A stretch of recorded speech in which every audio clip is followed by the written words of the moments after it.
Le dialogue national est encore suspendu au Tchad.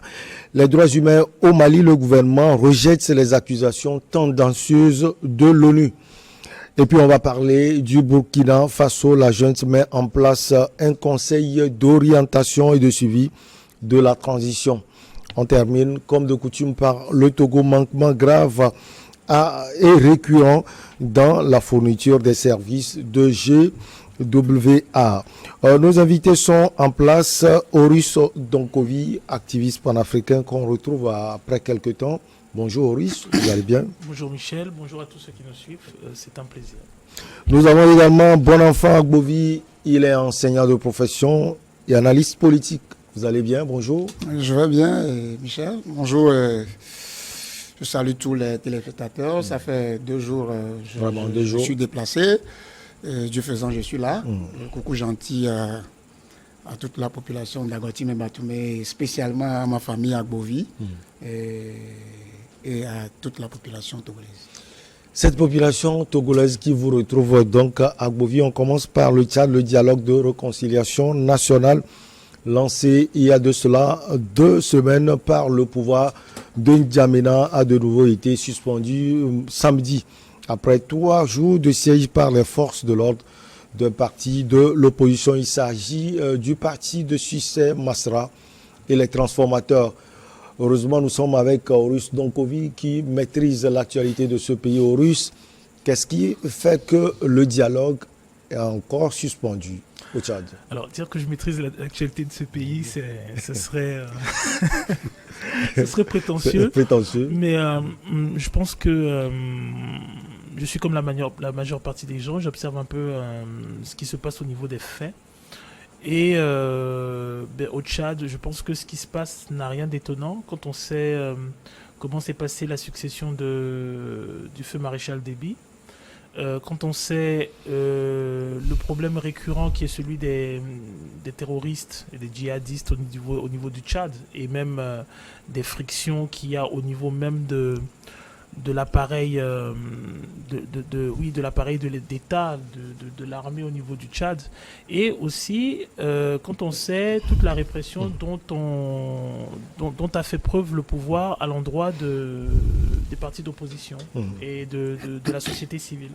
Donc il était tout à fait normal que, en tout cas à mon sens, il n'est pas très étonnant plutôt que lors de ce regroupement motivé par le gouvernement, il y a des partis qui sont invités, mais qui y aillent avec beaucoup de réserves, avec beaucoup d'attentes, avec l'envie d'avoir quand même un rétro-contrôle sur la chose politique et sur les décisions qui vont être prises. Et je n'ai pas la sensation que le pouvoir du président Déby actuel, le fils du maréchal, l'entend de cette oreille. C'était prévisible. Ne serait-ce que l'accession au pouvoir du fils de Déby a été particulièrement critiquée. Ça a été mal ressenti au niveau de la population tchadienne. Et l'État a été, depuis un bon moment, très, on va dire, très tenté de réprimer beaucoup plus violemment les mouvements dont on parle actuellement. Ouais. Ces mouvements, ce qu'ils réclament, ça fait un moment qu'ils le réclament. Il n'y a aucun étonnement à avoir à ce que les frictions actuelles soient celles-ci. Alors, Bonenfant Agbovi, selon vous, est-ce qu'on peut commencer déjà par parler de l'échec de ce dialogue? Il y a le pré-dialogue de Doha au Qatar qui n'a pas été une pure réussite. En plus, ce dialogue en N'Djamena où des groupes rebelles comme les FAT, par exemple, qui ont boycotté ce rendez-vous. Il y a également les partis politiques du jeune Succès Masra, par exemple, les transformateurs, la société civile de Ouakitama. Les débats de fond devraient commencer le 30 août dernier. Samedi, le dialogue a été suspendu. Pourquoi? Pourquoi? Moi, je ne saurais le dire. J'avais analysé la chose telle que ça se passe. Je crois que vous venez de dire si ce report constitue vraiment un échec pour le début de la réconciliation, pour le dialogue.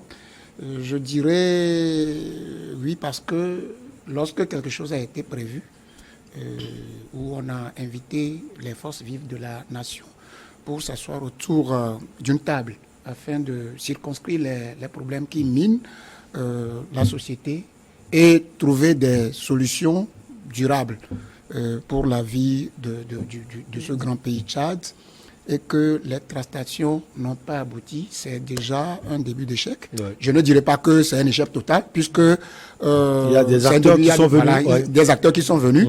Ça veut dire que tout le monde ne s'inscrit pas forcément dans un échec. Et je ne dirais même pas que ceux qui n'ont pas voulu prendre part à ce dialogue et ne le feront pas. Ça veut dire que j'ai l'impression qu'il y a un préalable qui devrait être fait, une satisfaction qui devrait se prononcer pour donner la légitimité et le droit, la paix au cœur à ces gens-là d'être sécuritairement à l'aise lors de ce dialogue. Lorsque vous voyez, on dit qu'il y a encore des répressions, etc., des gens incarcérés, etc., vous comprenez immédiatement que les leaders de ces mouvements, dont les membres ont été incarcérés, ne seront pas dans leur pour bien discuter de la chose nationale. Donc, nous prions que les choses marchent dans ce pays, parce que le jeune Déby Itno qui est arrivé pose des pas, jusqu'à présent, je n'arrive pas à bien le cerner. Nous ne savons pas vraiment là où il veut amener l'État tchadien et tout un pays. Donc, nous prions vivement pour ce pays, pour que les choses souterraines se fassent et au plus vite, pour que ce dialogue-là reprenne et que cela ne soit pas un échec, mais quelque chose qui doit apporter du bien pour le peuple tchadien, le peuple frère tchadien. Nous sommes bien et nous souhaitons du bien à ce peuple, mais c'est que j'appelle aussi les leaders des mouvements récidivistes, ceux qui ne veulent pas prendre part à s'inscrire. Vous savez, en Afrique, l'histoire ne fait que tourner autour d'elle-même. Et on a l'impression que c'est la même chose. La même chose. Quand vous allez au Mali, c'est la même chose. On appelle ceci, ça ne va pas. Quand vous allez en Guinée, on appelle, il y a de petites choses qui se trouvent, et les gens trouvent ça comme des prétextes et ils refusent. Mais ils ne savent pas que dans des pays où les feux de route ont été tracés par la CEDEAO au président, lorsque vous faites ça, ça allonge encore les jours des présidents et ils ne sont que là pour jubiler. Donc, il faut qu'il y ait une prise de conscience au niveau de leadership des organisations là, pour qu'ils le s'outrepassent, pour voir ce qui est humainement possible pour la libération de tout un peuple. Les 2, 3, 4 ou bien 50 partis ne peuvent pas s'asseoir, ne pas se comprendre et faire imbiber un peuple dans un désarroi total. Alors, le pouvoir avait déjà, Augustin Donkovi, affiché l'envie d'aller de l'avant aussi. Un comité de sages a été créé. Dans ce comité de sages, il y avait l'ancien président Gougouni Odé, il y a un général à la retraite, le général Lassou, il y a également des dignitaires musulmans et protestants. Jusqu'à présent, cela piétine. Pourquoi ? Je pense que cela piétine peut-être à cause de l'histoire tumultueuse du Tchad. La création du pays, son accession à l'indépendance, tout son parcours, où s'affrontent de façon perpétuelle des personnes de l'armée et des personnes de la politique. Ce qui fait que le Tchad, de façon très compliquée, a connu des situations stables. Lorsque vous avez l'ancien président qui intervient, l'ancien président lui-même qui intervient, je pense, a été renversé lui-même. Voilà, il a été renversé lui-même. Ouais. Donc, lorsque vous voyez le maréchal Déby parmi les personnes qui vont essayer de le renverser, vous avez des personnes de sa tribu, vous avez même des personnes de sa famille. Donc, le problème avec le Tchad, c'est que on est dans des frictions qui sont très clivés ethniquement, qui sont très clivés, comment dirais-je, mafieusement même, je dirais, parce qu'il y a des relations d'intérêt et ainsi de suite. Donc, à chaque fois, d'ailleurs, je pense qu'il y a certains experts qui ont fait cette remarque, c'est que quand des personnes se sont présentées avec des armes de façon violente, elles ont été acceptées à une table de discussion. Mais pour les groupes qui se sont manifestés de façon pacifique et qui, dans une certaine mesure, représentent les populations, mais elles ont été réprimées de façon constante, que ce soit sous le pouvoir de Déby, d'Hissène Habré, dont on a fait le procès il n'y a pas longtemps, et actuellement le pouvoir du jeune Déby.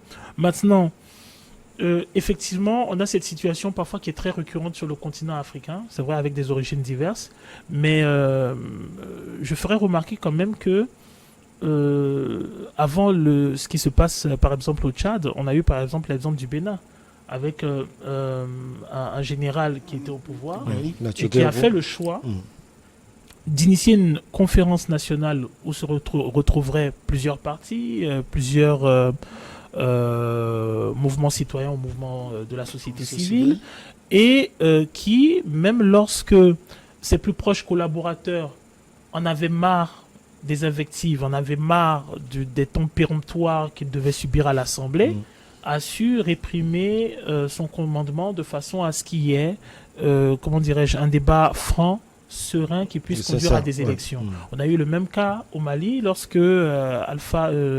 ATT a renversé Moussa Traoré et qu'à la suite on a eu Alpha Omar Konaré. Donc lorsqu'on a des gouvernements qui sont, comment on appelle, très portés sur l'armement, sur l'armée, des militaires comme on a pour le fils Déby, ainsi de suite, que c'est très encadré, que c'est très mafieusement organisé de l'extérieur pour qu'il y ait un groupe qui continue à gérer le pays qu'est le Tchad. Il faut que les acteurs, s'ils sont vraiment... Parce que là, par exemple, ce qu'on a avec M. Déby, c'est qu'on a une posture, une communication qui tente à faire croire que ce sont les autres qui ne veulent pas. Alors que... en réalité, pour vous, c'est le pouvoir qui n'ouvre pas le jeu. Mais c'est eux qui ont eux qui ont les armes, c'est eux qui ont le pouvoir de contrainte, c'est eux qui ont le pouvoir de répression. Il est capable... Moi, je suis contre cette chose très, très... comment dirais-je, très répétitive, très, très vendue, qui veut que on ne puisse pas s'entendre, s'asseoir autour d'une table. Il y a eu des conférences beaucoup plus violentes dans des pays beaucoup plus...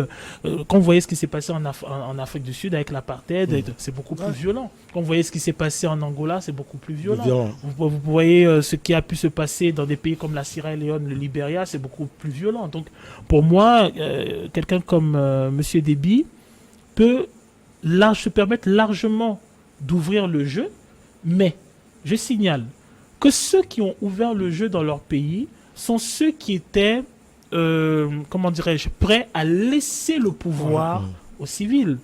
Et c'est ce qui s'est passé avec ATT, qui a laissé le pouvoir, on a vu Alpha Omar Konaré, et c'est ce qui s'est passé avec Kérékou. Ce n'est pas la même lecture qu'on fait au Tchad, selon vous. Mais justement, alors, le problème, il est là, c'est que si, par exemple, son but est de faire une conférence où il va rallier à lui un certain nombre de personnes afin d'être adoubé pour les prochaines élections, il va de soi que la société civile a clairement montré qu'elle ne voudrait plus, elle ne voudrait pas d'une dynastie Déby au pouvoir. Kérékou, lorsqu'il va à la conférence nationale, prend sur lui, qu'on appelle, intègre le fait qu'il ne puisse pas être le prochain président du Bénin. Même chose pour Amani Toumanou Touré. Donc, la question est de savoir, est-ce que Déby, lorsqu'il rassemble ces personnes, ils vont poser les questions de la gestion du Tchad, ils vont poser la question de la sécurité du Tchad, est-ce qu'il intègre dans les projections du Tchad, les projections politiques du Tchad, qu'il est possible qu'il ne soit pas le prochain président du Tchad? S'il va dans la démarche où il faut que les politiques, l'armée, les diplomates et ainsi de suite adoubent son installation au pouvoir et la pérennise, mais il va de soi que certains partis ne soient contre. Alors, bon enfant à Agbovi, et les débats, même sur le fond, comme je l'avais déjà dit, n'ont pas encore commencé. On nous avait dit que ces débats allaient commencer le 30 août. Ces débats ont été à maintes reprises reportés également. Et dans les points phares, si on peut le dire, de ces débats, il y a la transition, continuer la transition. Il y a la question également, cette question très importante, est-ce que ceux qui dirigent le pays aujourd'hui vont se présenter aux futures élections? La division aussi se trouve à ce niveau. Bien sûr, le compatriote vient de brosser ça d'une manière, c'est que C'est ça que je dis qu'en Afrique, il y a une dynastie qui ne dit pas son nom. C'est-à-dire, on copie, je crois pas, je ne veux pas dire bêtement, hein, mais... Dynastie dans quel pays, à part le Tchad? Non, il y a d'autres pays également. Dans la plupart des pays africains, vous voyez, tout ce qui se passe au Tchad maintenant, ça se passe ailleurs. Le Gabon, vous voulez dire? Non, je veux parler par exemple du Sénégal. Lors de législative la fois passée, le président Macky Sall n'a pas voulu que certains partis politiques se présentent, etc. Ça a été des tractations, des choses jusqu'à... Donc ça, ce n'est pas une dynastie en tant que tel. Non, c'est quelque chose qui se perpétue. C'est-à-dire que d'un pays à un autre, on voit que peut-être que la stratégie diffère un peu. Mais ils arrivent toujours à un point... Vous voulez dire que c'est le même, c'est-à-dire mode opératoire? Le même mode opératoire. C'est ça qui va se passer aussi en Tchad et au Tchad. Le confrère vient de dire tout à l'heure que le petit débit n'arrive pas à donner vraiment sa position de soit se présenter aux élections prochaines ou pas. Une position quand même est donnée. Il organise le dialogue. Il avait promis quand il avait pris le pouvoir, c'est ce qu'il fait. Nous avons vu des gens d'armes qui étaient au pouvoir et qui ont donné leur parole. Et enfin, c'est des premiers qui se sont présentés aux élections. Moi, je ne me fie pas aux mots politiques. C'est-à-dire que j'aime les faits et on va attendre. Mais ce que moi je lis dans l'attitude du débit, non, c'est que c'est un type qui est prêt à vouloir continuer parce que il est arrivé. Il s'est autoproclamé, c'est ça que les gens disent, s'est autoproclamé, avec derrière lui quelques 15 généraux. Déjà, c'est anticonstitutionnel. Vous voyez, donc s'autoproclamer, c'était pas déjà bien. Donc, quand ils sont là, et ils voient qu'il y a dans la cagnotte, il y a beaucoup de choses. Vous voyez, le prestige fait que les gens n'arrivent pas à quitter très tôt le siège. Donc, ils n'affichent pas l'envie de quitter le pouvoir. Le fait d'organiser un dialogue, c'est ça, le fait d'organiser un dialogue. Organiser un dialogue dans un pays, ce n'est pas une fin en soi. C'est que... Mais ce dialogue a vu quand même le retour de ceux qui ont quitté le pays depuis belle lurette, 15 ans, 20 ans, des groupes rebelles et autres. Il n'y a pas de problème. Ça, c'est une stratégie pour pouvoir dire aux gens qu'on fait bien, alors qu'on fera encore plus mieux. Je vous dis que le comité qui a été formé, composé de l'ancien président, des généraux, etc. Vous savez, l'ancien président a été renversé. Il n'a pas encore digéré ça. Maintenant, le fils est autoproclamé. Le fils l'appelle pour venir discuter de quelque chose. C'est une confrontation de dynastie. Hein. Vous savez, chacun y va, mais avec son intérêt. L'ancien président n'en a pas digéré le fait qu'il quitte le pouvoir malgré lui. Donc, je ne crois pas que, comme le confrère l'a dit, quand vous allez à un dialogue, il faut avoir le sens de vouloir d'abord céder la chose à la population pour que la population en décide. Lorsqu'on ne lit pas ça dans vos propos, et la société civile et les autres ont droit à poser des actes, à poser des manifestations. On va juste marquer la pause, on revient pour la suite, on va visiter nos frères maliens.